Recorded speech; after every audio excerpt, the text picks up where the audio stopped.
Hi everyone, welcome to Brown Rooted. This is Arsh, and today I'm going to go over a popular topic, IELTS.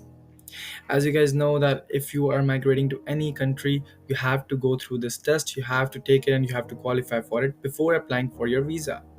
Whether it's for studying, whether it's for residing or working.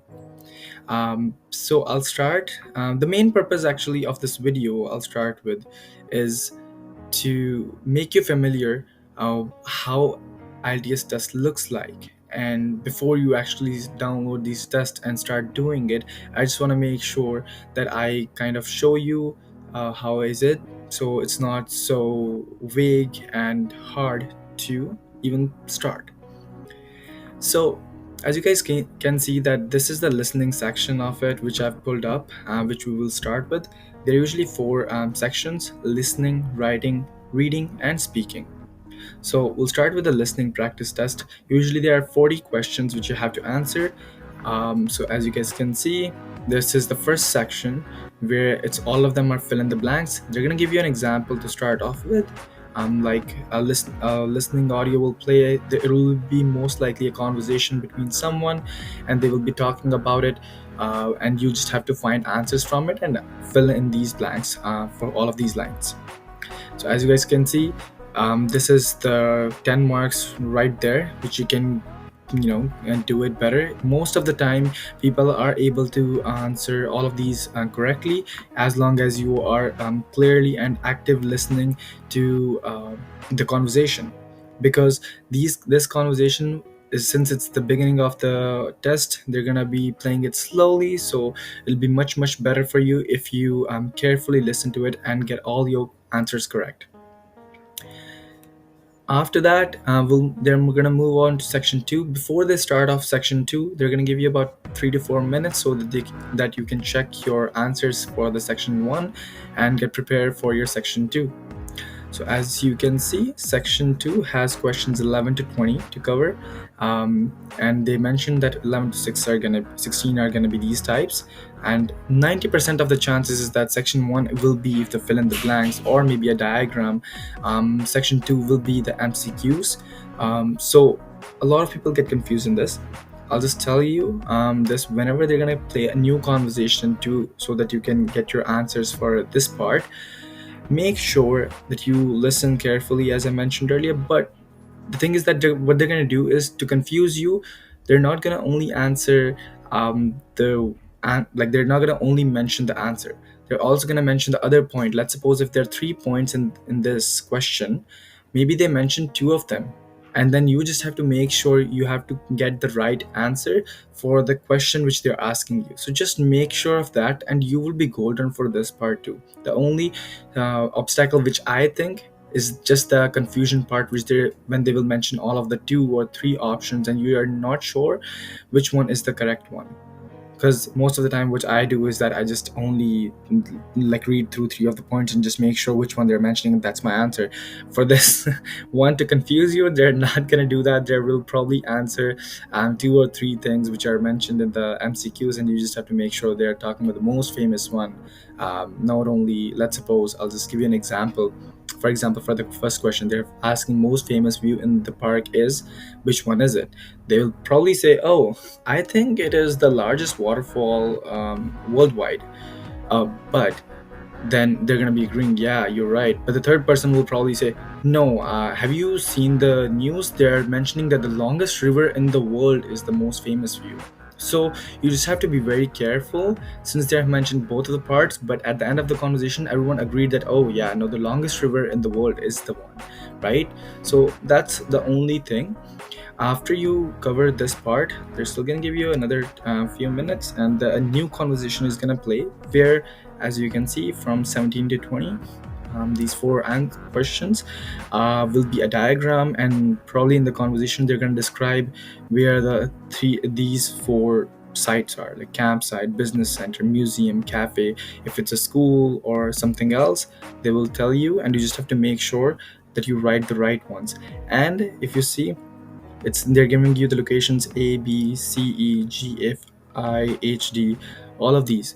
So now the only thing you need to keep in mind to be more clear about this is that Since there are only four questions, as you mentioned the part in it from questions 11 to 16, from question 17 to 20, there are only four questions they're asking you, but how many locations are there from A to I?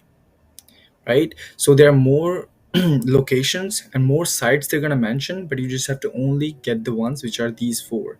So just be mindful of that. And most of the time, what people do to have this trick, whenever they mention about, oh, the first location, I mean, probably by the tennis court, let's say, if you go right and left, is this one. So they just write whatever they're saying, all of it, and all of these next to all of these alphabets, I would say, and then just answer after that which one is the campsite, which one is the business center, which one is the museum, and which one is the cafe. So you will be fine if you do that, because that trick works for most of the people. After that, we're going to move on to section 3, which will cover questions 21 to 30. So again, it's all the MCQs. There's going to be new conversation. It could be anything what they're talking about, but they will cover for sure all of these questions. But what I have noticed for the most part is that as soon as you go to the next step, the conversation gets harder and harder. What I mean by the harder part is that it just gets either more confusing or more quick. The speed gets a bit faster. And as you can see, again, four questions for MCQs, and the next part they have written is like this, similar to what we have from 17 to 20. So now they're asking what are the suggestions offered by the speakers. See, there are going to be conversation, and now you have to make sure you answer all of these and just answer accordingly what it's mentioned here. It could be that they are not saying the exact same thing. Let's suppose get feedback from teaching staff. Maybe they say getting feedback from teaching staff is usually good for writing lectures or something like that. They could change the tense of the line, the verb form, and all of that. So just be mindful. As long as you get the message what they're getting, I think you will be fine for all of these listening part. Because for a lot of my friends, they have scored 9 out of 9 bands in this. The only major factor which I have asked them, like, how come you got the 9 bands out of 9 bands, it's so hard, they mentioned just be careful, and carefully listening and active listening is the go-to for this listening section. Now the last part, section 4, questions 31 to 40. So all of them is going to be similar to what we had in the first section, fill in the blanks. So it's the same thing, one word only answers, but in this one they are going to change up the conversation, and most of the time it's usually like one person speaking and giving a message. For example, it could be a journalist talking, or if it could be a TED talk, a speaker giving a speech about something about penguins in Africa, let's say, right? Because it seems like it's more or less an information which is given to the people. So you just have to make sure that you are getting this information correct. The only times which I have faced that, like, I found this part a bit harder, because they just go through the one line and they just don't repeat it back, because it's sort of like, for example, if you read a newspaper, they're just getting the message across, and it's usually very quick, that if you think about, oh, what was the last part, I forgot, and then you, by the time you think about that, you lose the next one.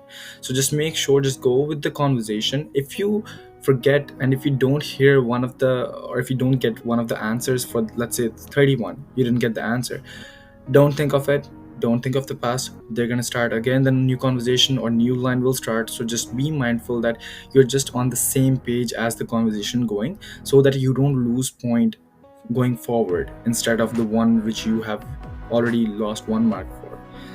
So yeah, that was it. That was just a quick review of this sample test. It's basically for the people who actually want to try studying and try preparing for the IELTS at home without going to any tuition or having to pay for it and all of that. I feel like if you think you're very confident enough, I just wanted to make this video so that people can just go through this practice test and just get familiar with it. And yeah, internet is a huge and vast source of downloading a lot of practice tests. So there are plenty and plenty, and this is going for decades and decades. So you can download practice tests from over a decade, and you'll be fine. Like, you don't, it's just up to you how much comfortable you get. But the more practice you do, the more comfortable you get. It's just up to you. If you do, like, let's suppose 4 tests and you'll be like, I'm fine, I can go with the test, you're fine. It's just about that. And this video was just a quick reminder, like how an exam or practice test looks like. So I wish you all the best. This was for the listening, and I will also go through other sections as well.